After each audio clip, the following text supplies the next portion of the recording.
it is, whether it implies a return to liberal democracy, and then a reconsideration of those goals through other means, or the definitive militarization and consolidation of autocracy, whether it takes one of two routes, the revolution as it was originally conceived is over, just as his main creator, Hugo Chavez, is no longer amongst us. The revolution, in that sense, is in a limbo. We don't really know what the next step is, but we can at least make sense of what the situation is right now and what might be next, depending on the current circumstances. So this is more or less the presentation in a nutshell. Of course, main background, of course, for Venezuelan politics in the past 15 years, or at least since the end of the 1990s, is Hugo Chavez. It's a name that you probably have heard before, most likely you have heard before. Arguably one of the most important and interesting political leaders in the developing world of the past 2 decades, and certainly from South America. Very divisive figure, very charismatic figure. I've met him twice, randomly, kind of guy who fills the room with his presence, so to speak, and who could talk to anyone and remember and so forth. You know, that kind of natural ability to connect with people. At the same time, very tough-minded person.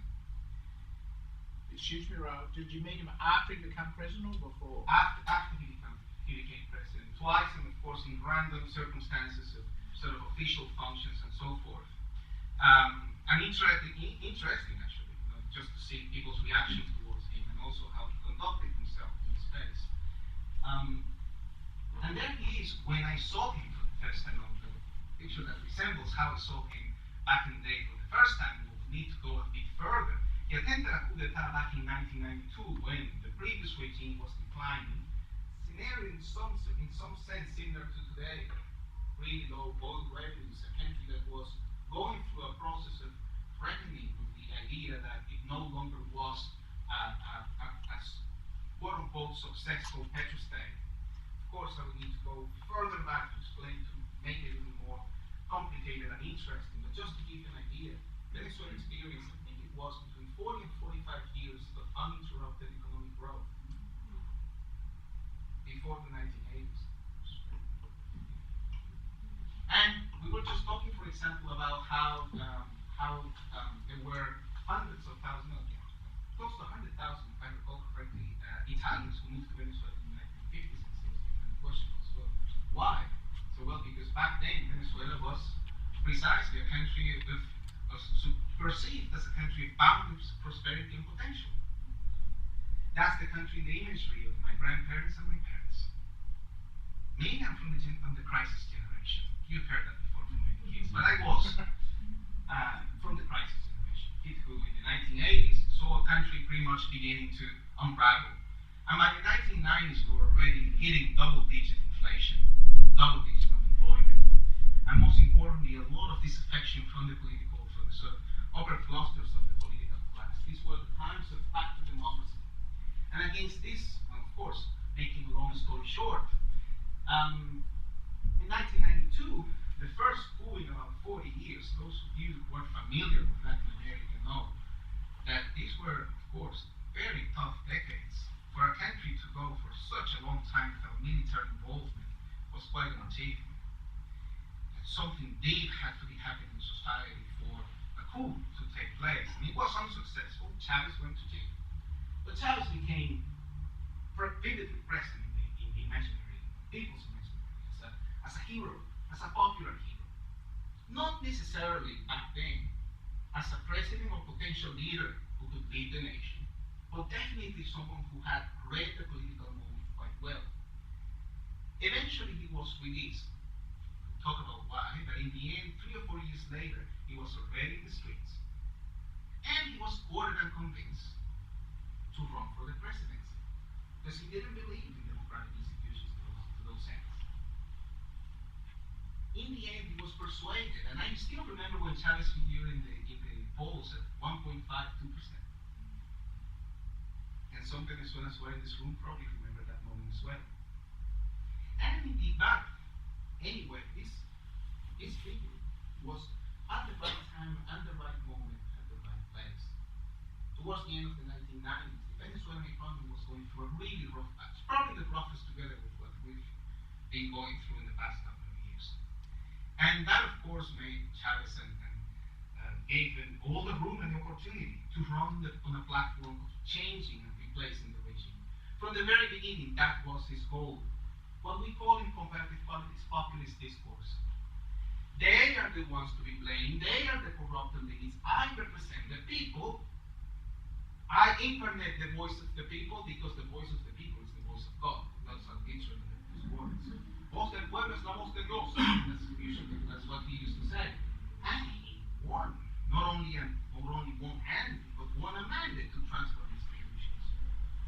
And off he went. And he did exactly that. He delivered. In 1999, he pushed for a constitutional reform, transformed the constitutional framework of the nation, not single-handedly, of course, but together with a movement that at the beginning seemed quite broad and quite inclusive. But of course, the elites, others who actually perceived Chavez as a threat, including for interests and so forth, had to fight back.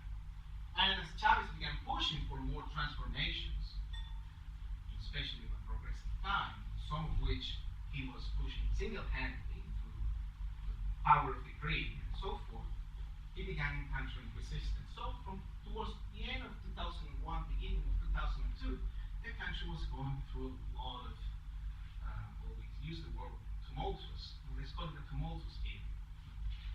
We'll also call it interesting times.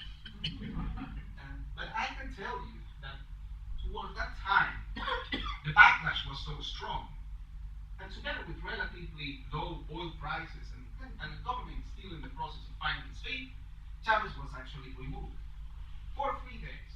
Again, long story short, he was brought back. Loyalists to Chavez say that that's because people wanted him back. More cold-hearted observers would say that's because the military brought him back. Probably some mixture of both. But in the end, between 2002 and 2004, these are years that were pretty much years of sort of strangling and constant back and forth between the opposition and the regime. And this eventually led to a recall referendum against Chavez. It was sponsored by the international community as well. The recall referendum was won by Chavez handily in 2004. Back then, Chavez had already began redistributing all resources through social programs that were directly tied to the executive branch. And you can see where the story is going. After he did that, of course, the opposition was demoralized, and by 2004-2005, Chavez was pretty much the only, as we say in Venezuela, la única reina en el concurso, the only beautiful in the contest. He knew exactly what he owned the political scene. He began pushing further for reform, but this pushing further for reform was mostly, as I tell you, through redistribution programs. We need to go a bit further back to understand what that means, but you can imagine in the context of an oil rancher state, for several decades, Venezuelans grew accustomed to the idea that we all deserve a share of that oil. So from that sense, the political economic project that Chavez incarnated was actually a project of redistribution. This, coincidentally, that was precisely at the time when Chavez was most popular, 2006.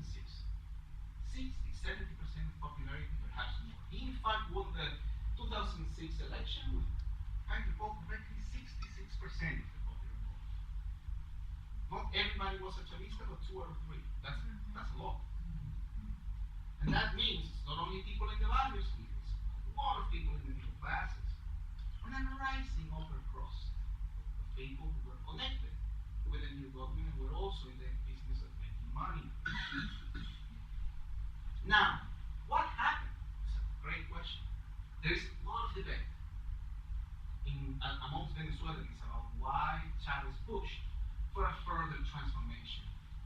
Why Chavez didn't stay with that sort of equilibrium, which was actually working pretty well for him.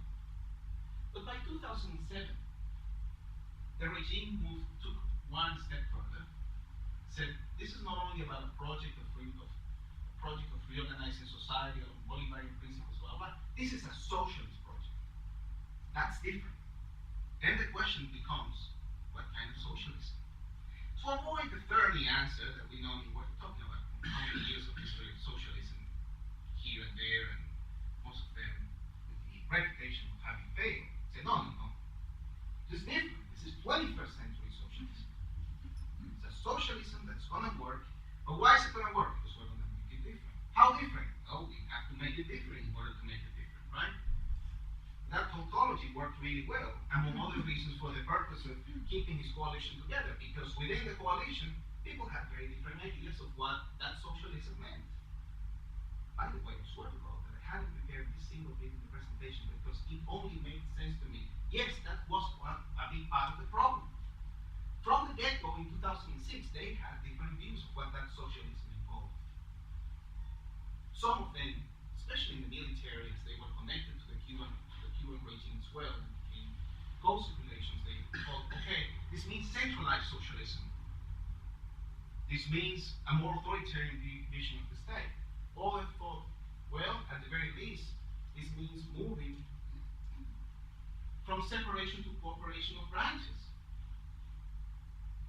The Supreme Court is not there to challenge that regime in the event that it breaches the rule of law. It's there to cooperate and assist. It's different.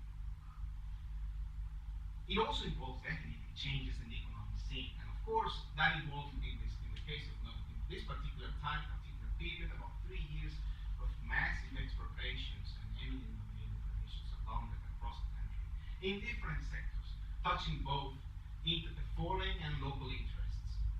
How that worked out, how exactly, that's of course is a very complicated story in itself. I can tell you that wasn't only huge enterprise, it also offered boundless opportunities for corruption and money making.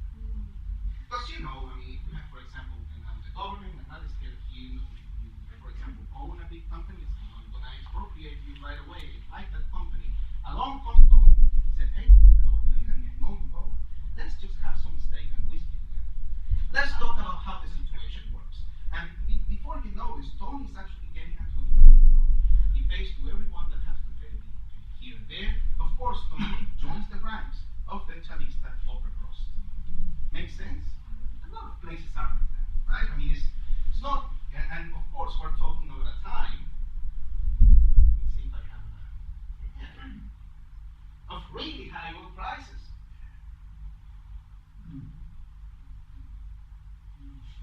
Whoa. Too much money. And of course, this man, of course, countless opportunities for corruption as well, and of course, more stress on the already feeble apparatus, institutional apparatus, that, by the way, was on the verge of being dismantled. Those belong to the old liberal democratic institutions that we want to replace. We are creating a socialist state, so let's create cooperatives, let's create a new system. So the process began of dismantling part of the apparatus of the state apparatus and replace it for other institutional forms, some of which are still until today with us. At the same time, state municipalities, for example, still exist, but there are communal councils as well, and they coexist side by side. One receives money from the executive branch, the other one is denying money from the regime. You see how more or less the logic goes, right? Time passes by, of course. If we're talking about 10, 20, 30 years of transformations, this kind of makes sense. The problem is that, of course, for a variety of reasons, but most importantly because Chavez fell sick, that transformation was cut short. Again, there are many aspects that I'm omitting, but if you want to address them at the Q&A, I'll be more than happy to respond. After 2010 in particular, the economy began stagnating. Had to do in part with the oil, with the price of the oil barrel. Back then, because of the high levels of oil, the perception of the regime was that there is so much money, prices of oil are really high, they're not going to go down anytime soon. You guys, it's only 5 years ago, but I remember how that used to be like almost an established truth. Who wouldn't say that, yeah, of course they're going to be 150. Actually, they're going to go through the roof to $250 because what are the cost of a change at the global scale? Anyway, that's what the Venezuelan, a big part of the Venezuelan government advisors and policymakers thought. So from their point of view, as I still remember an informal conversation I had with a pro-regime scholar, you are doing all of this and the cooperatives are failing, so how do you plan to replace the industrial sector? What do you plan to do? It cannot be all imports. Well, it doesn't matter because we have the macroeconomic problem solved, because we have oil and there is a lot of money. I hope you're right. Now, of course, I know every single detail would add to my concern. But that was pretty much the belief, very strong belief. And oil went to the state. Anyway, 2010-11, that model, that conception of transformation of the state began facing reality. That the new institutional forms weren't working, that corruption was on the rise, that this process was creating a new capitalist class that wasn't really a capital investment intensive class, it was a rent-seeking completely class who weren't interested at all in a socialist transformation, or rather in getting an action in the country, a share in the country club, a really nice BMW, and a big apartment in town. At the same time, the military began getting more loud. Notice that it's not that I'm taking away any agency for Chavez here. But I think it would be unfair to characterize him as the single master behind all the show. Because it's him and his circumstances and the people that he allowed to bring in. So there were these very different competing elites that were connected to Chavez. Notice I'm not talking too much about the opposition because the opposition at this stage is still very feeble and still sorting out how to face Chavez. A very strong unifying factor though. They all agree on Chavez has to be faced somehow. But in the end, major change happened. Chavez fell sick and died. And this happened in less than a year and a half. It was so abrupt, so fast. No one was prepared for such a circumstance. No one in the regime, Chavez, of course not. Who envisions dying in his 50s and all of a sudden? And even the opposition, no one. But 2012, Chavez was already looking sick, in fact, and slow. There was a lot of secrecy about his illness, about the extent to which he might die or not. This became particularly clear towards the end of 2012, when Chavez left for Cuba to receive treatment. And on national TV, pointed to Maduro as his successor. And I'll never forget watching on YouTube the clip. Maduro's face when that happened is not one of celebration, yeah, it's one of war. So deep regret and concern. And I think it was because he knew, at least he didn't know much about, he wouldn't be too worried about how he was going to rule. Certainly he would be worried about the nature of the Chavista coalition and how hard it was going to be to keep all that very diverse group together who wanted different policies and pushed for very different outcomes and who had very different forms of socialism in mind. Chavez passed away in March 2013, and in April 2013, a month later, was a vote. There was an election. In 2012, Chavez won by 10 points over Capriles. By then, candidate Capriles, you're going to see a picture in a few minutes, actually was already betting for the longer run. He thought, at some point, this logic of democracy is still going to go on. And I'm 20 years younger, 15 years younger. So he ran a campaign in which he went town by town. The Unity Democratic Movement began sorting these problems together and sort of finding a way of coordinating their interests. So in 2013, they were able to articulate a formidable challenge to the regime. Maduro won by only 2 points. And this is already in a context of rising authoritarianism where voting against the regime is costly. What is the indirect message? In 3 years, we're going to go for a recall referendum, you're going to be out. And that was the opposition's mindset there. Maduro is probably not a man who has good luck as Chavez during the first few years of this regime. Actually, I would say it's the other way around. Probably he never imagined he was going to reach power because no Chavista actually did. All of them would say, long live the king, back then. So Maduro faces several simultaneous dilemmas. Decreasing oil prices, no money, an involved in opposition, a fragmented ruling coalition, and an adverse international scene. Back in the 2000s, Chavez enjoyed a time where most governments, at least the big ones, with the exception of Mexico, were in the hands of left-wing parties or center-left-wing parties. Not anymore. Those regimes became embattled over the course of years for reasons of corruption, mismanagement, just the natural fatigue of ruling. You know. So in the end, right now, he's more isolated than before.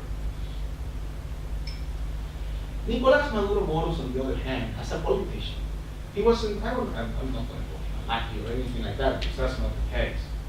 I think he was actually a career politician of sorts. Never imagined to be president, but who was always close, or at least for the past 10 years, was close to the government to know how some of the key issues were handled. I think probably that's one of the reasons why Chavez picked him. The other was that he didn't have a strong affiliation with any of the different factions of the regime. So he could play, probably thought, he can be a moderating figure. You know, he can be an arbiter, he can place himself in a way between different competing interests. And whenever there is a fight, anyone who solves the fight is actually indispensable. So probably that was the reason, the rationale behind it. Because he didn't really have statesman abilities, or he didn't really show a major record of achievements, or had been, however, Minister of Foreign Affairs. Hence, someone who could talk to Russia if they needed, or talk to China if necessary, but trying to elucidate the reasons why he was picked. Because clearly, for his charisma, he wasn't picked. that I can tell you for sure. For his political acumen and the ability to say the right thing at the right time, no. and just Google Nicolás Maduro meme and you will see what I mean. And this is not a man who was very articulate. That's the reality. And of course, coming from Chavez, and Chavez is someone who anyone, even if he, unless you really hated Chavez, you were going to listen to him. And the country was used to spending 12 years of Chavez talking.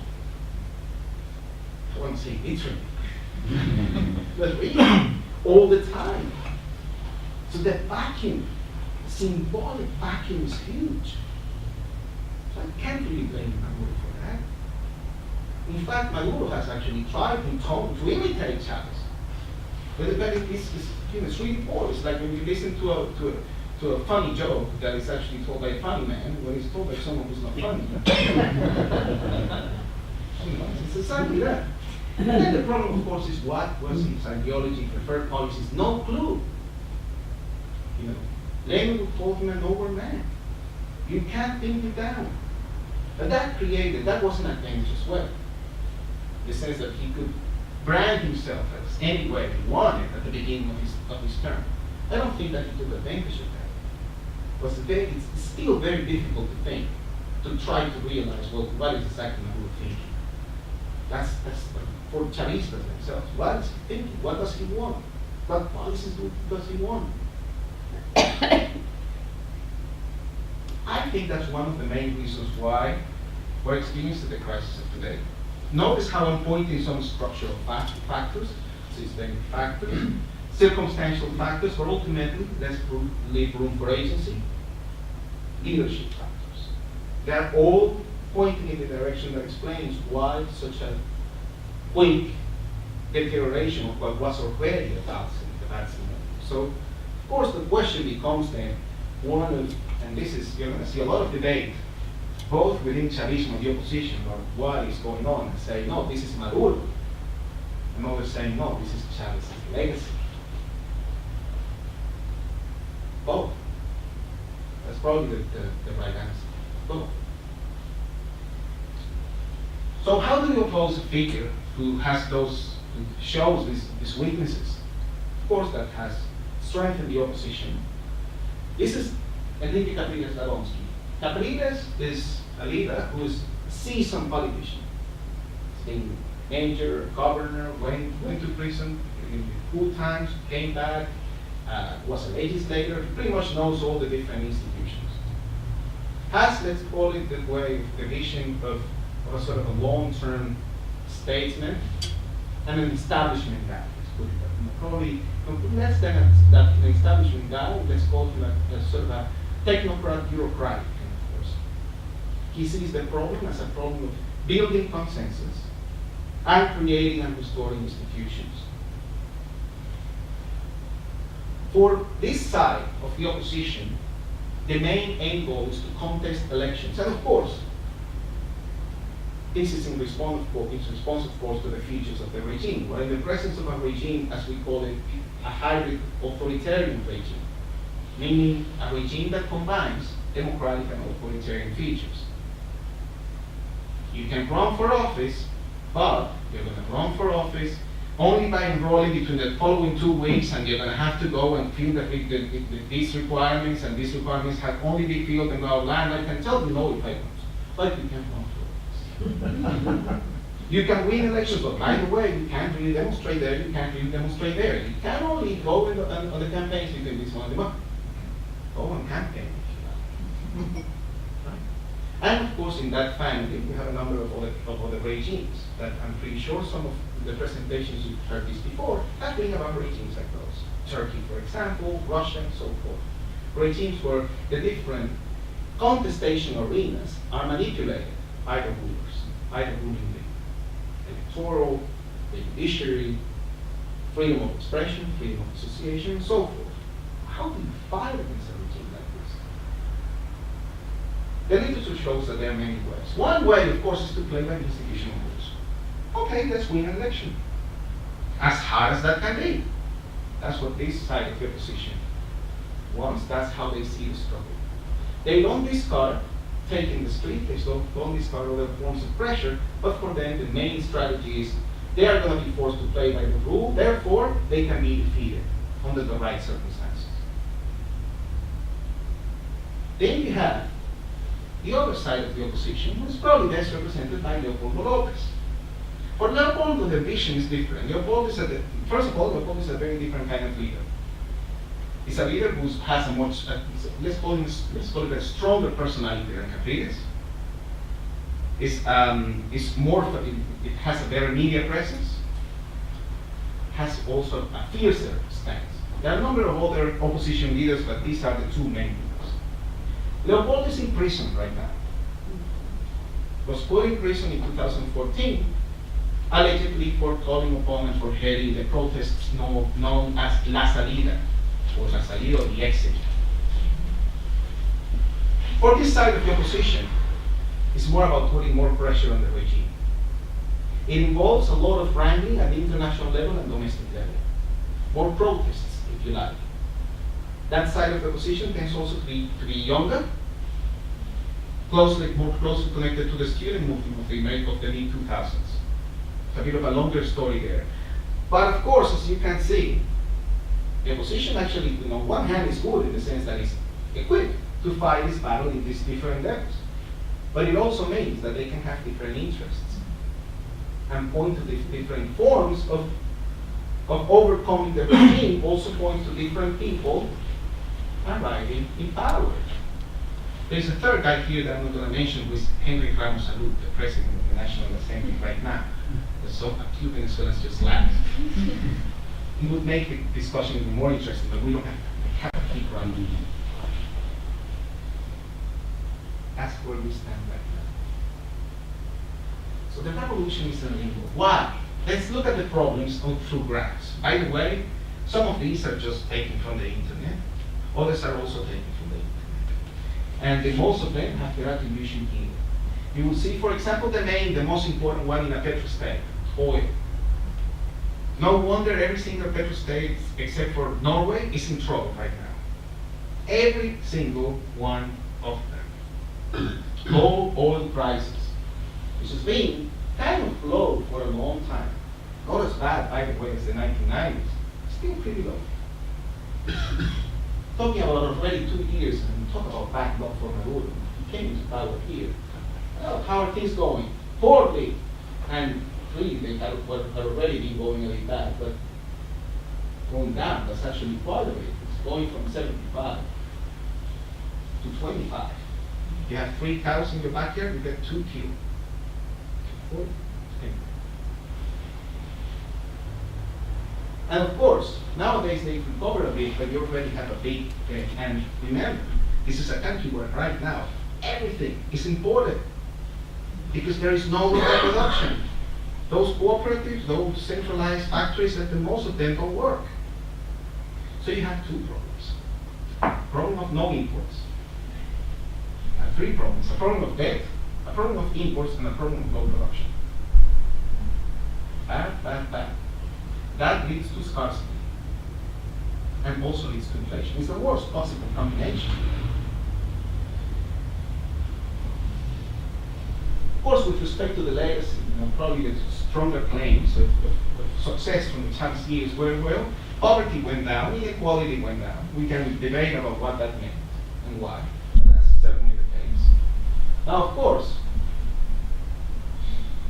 this is already rising. And if we were to, let me see, if we were to do a graph here, it's probably come back to 20. It's probably around here and rising quickly. Because the decline of the poverty rate was directly tied to social programs that were funded by petrodollars. You don't have those petrodollars, how do you run the show? Then this is the biggie. This rising inflation, so as you can see, Venezuela has always been a kind of a high inflation economy precisely because of the amount of cash in the economy. It's a country where you find, traditionally, you find cash in the streets, investment. This is different. Now, coincidentally, remember how the price of oil goes down? And a lot of this has to do not only with the price of oil going down, but with policies that made the damage worse. That is the currency exchange policy. In Venezuela since 2001, if I recall correctly, 2001, the currency exchange is very severely restricted. You have to ask for permission of dollars from the state in order to import. That means, of course, opportunities for corruption, as you can imagine, of all sorts. You know, I want to import 3 bottles of wine and a box of wine, I just import a box of cotton. Opportunities galore. But of course, one of the key problems is that over time, that creates a push for a black market. And the differential between the black market dollar and the official dollar going from being 50% to 100% to 200% to what would be the percentage right now? We need to calculate it. So we have an official rate of about 11 bolivares, and the black market rate is 1,050. That's a good question for the 11th grade of mathematics. But you get that, right? It's really, really bad. Because people still make money in bolivars. So a middle class professional, for example, who was making $1,000 just 5 years ago, right now makes about 80. And things, of course, some of them can be found at the nominal fixed control price, and that's the other thing, fixed prices. But you have a low production scenario. And of course, because things cost a lot more on the other side of the border in Colombia than here, a very strong push for smuggling as well. And with this, opportunities for protecting the smuggling business, talking about billions of dollars here, which are going to go to the security forces. Not an easy scenario, as you can see. These are the dwindling imports, right? In 2010 they were controlled, and this is back, but probably here we're talking about this level here. If you want to find tires, car batteries, medicines in Venezuela, you'll find very few. I can give you anecdotes. Last time I went to Venezuela was a year and a half ago, and I spent 3 days trying to find 2 tires for my mom's car. I was very happy that I finally found them. I found 4, because they wouldn't sell me less than 4. I said, I don't need 4, I actually need 1. Well, in that case, buy me 2. Okay. You can still read. So if there's a difficulty getting medicines, does that mean that people's health is really suffering? And compromised, severely. Lack of medicine, it's very difficult to get medicine. Not only that, the public services that provide health are also impaired. So you have, for example, malaria reappearing in the country when it hadn't been an issue for a number of years. Or, for instance, the sufferers of illnesses, multiple sclerosis, cancer, so forth, not being able to get, until only 4 or 5 years ago, they would get the medicines for free. So they went pretty much in that sense from free medicine to no medicine. Because if you go to the streets, you don't find it. Parts, for example, for trucks. I'll give you an example. Arriving in my hometown a year and a half ago, when I'm coming from the airport, I see these piles of manure and all sort of garbage, let's call it that way, in the street. What is going on? The taxi driver tells me. The problem is that more than half of the garbage collection trucks are not working.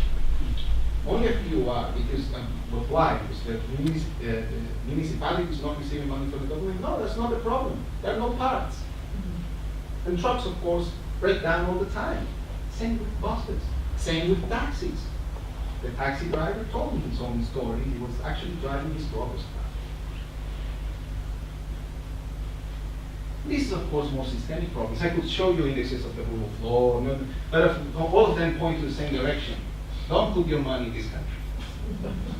That's the message, of course, to investors. Which means that very few people who are going to invest in this country in these conditions, unfortunately, in Venezuela, are going to be, what's the synonym for, actually the translation for buitre? Vultures.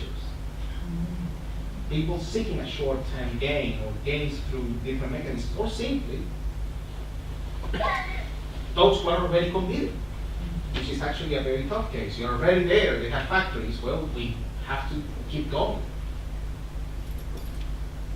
Then, let's go look at the social scene.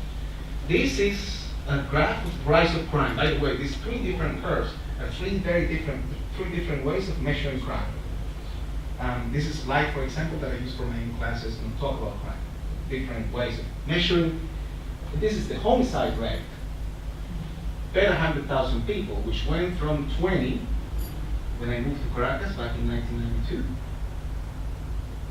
to between 70 and 90 right now. There's, of course, a lot of more criminal activity associated with it. It's homicides are still, for the most part, murders are still constrained, for the most part, to the poorer areas. They are definitely the ones who suffer the blow. But criminal activity is everywhere. That's the reality. And that creates a situation where during the day, you walk around and you're constantly seeing everywhere. And I'll be completely honest, when I get home, even today, after moving 12 years away after moving from Venezuela, and I open my garage door, I still look at the back, look around. I'm used to it. When my flatmate can't leave the door open for a little while, he's Venezuelan, because you're used to it. You're wired already. You probably hear this about people, for example, other countries that suffer from high levels of crime having a similar story. South Africa, Central America. All of this, of course, causes problems for President Maduro. This is actually a time series of the levels of support for the regime. Going from, this is 2004, look at this, where the golden era, as I was telling you, of Chavismo, close to 65% here. You see, if the referendum had taken place at the end of 2003, Chavez would have lost. But this was the effect of the social programs. and the overall effect, which kept going on. By the way, what I like about this series is that it shows already that people, even if many people like Chavez and were willing to give him, to still vote for him, many people already have a bad impression of the government's administration in general, even before he passed. So this is not entirely a Maduro problem. But anyway, of course, these are really poor numbers here. Maduro completely dilapidated the capital that we see from Chavez. And here is probably right now, only 15% of Venezuelans polled actually manifest, not claim to support the regime. And this is in a context where that claim would be costly. I'm sorry, my eyes aren't. Sure. Can you just go back to it? Because what was the difference between the red and the blue? Red is negative evaluation, blue is positive. So you have peaks, right? And this is the time when I was telling you this is a golden era of Chavismo. Then goes sort of mixed and goes down pretty much when the price of oil goes down. But people still voted. This was a time, by the way, when in 2010 there was a legislative election and the opposition won the popular vote, which doesn't really mean that they won the election, right? You can win the popular vote and still lose the legislation because of gerrymandering and also. But that still sent the message, tested the regime. How can you win a referendum in these circumstances? And we call referendum against the regime. You can't. That's the main problem for the government right now. This is another graph, another interesting graph. These are what are called authoritative trends from the Policy Force score in sort of comparative political analysis of regimes. And here you can see, this is of course during the times of active democracy, which is very high. This is already before Chavez was elected, this is after Chavez is elected. And this decline is in 2009, and there was a constitutional reform to allow Chavez to run for an indefinite number of terms. Probably right now, in 2016, we'll probably be able to, which is actually quite low. So to finish quickly, because I know I've been talking for quite a bit already, we have three dimensions of the crisis: economic, social, and political. Economic, you've already heard, key problems. Oil hasn't really recovered in terms of prices. International financing sources are scarce. If you don't have good reputation, if you don't have money, nobody likes you. That's true for us, that's true for countries as well. The state-controlled currency system still overvalues the Bolivar. That would be, in theory, the easier sort of policy solution, the most obvious.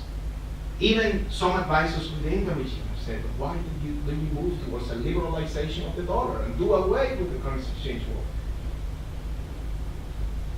Well, why, we don't know. And one of the reasons, of course, ideology. The other reason, corruption. They point in the same direction. Scarcity continues across different goods, and measures have become increasingly draconian. The most worrying one is the growing involvement of the military in the control and distribution of goods. Right now, most essentials, for example, there's nowhere you can find, for instance, milk, or say pasta, or say corn flour to make arepas, which is a local staple. So what the government is doing is sending bags with food directly, especially to poor families and partisans of the regime. And these are distributed by the military. Well, of course, we know from anecdotal evidence is that in order to get those bags, quite often you either have to be working for the government, have to have some kind of connection, or otherwise pay an amount of money to go, which is of course problematic for the regime itself. You're renting incentive, you're looking for more incentive. Social dimension of the crisis I've already mentioned, but politically, where do we stand? 2015, we had a list. Time on, Leave about 10 minutes for Q&A. Oh, sure. I'll just, just Just 1 minute. 2015, 16, 17. 15 legislative elections. The opposition won 2/3 of the National Assembly. What this implied was, of course, one of two things. Either acknowledge reality, not for the regime, acknowledge reality and allow the opposition to co-rule, this is the parliament, or don't follow, do as if they don't exist. The regime then employed the Supreme Court as a mechanism to eviscerate the National Assembly. As of today, since the government, the assembly was inaugurated, the government has consistently managed to defy new laws approved by Parliament, and even worse, has repeatedly used the regime from the Supreme Court. Right now, just 2 weeks ago, the Constitutional Chamber decided to declare that everything the Assembly declares, everything, is void. That's how Venezuela is right now. It's in a state of emergency as well. That's the context where the opposition is pressing for a referendum. That also explains why the demonstrations that you probably saw on TV, in the face of the lack of functioning of democratic institutions. Let's take the streets. But from the regime's point of view, they still have the military. So the logic of the problem is not only institutional. If it were, then our only question would be whether the referendum is going to take place now or later. If it takes place now, the regime has to hold elections a month later, which the opposition would surely do. If it's after January 2017, the opposition would actually, the government takes over by the vice president for 2 more years. We'll have to wait until then to see what logic actually animates the regime at this stage. If they want to allow the referendum and keep playing a bit of an institutional democracy, or say, we don't really care. Because after all, the will of the people has to be fulfilled, but I decide what the will of the people does. Questions, please. I'm sorry that I took so much time.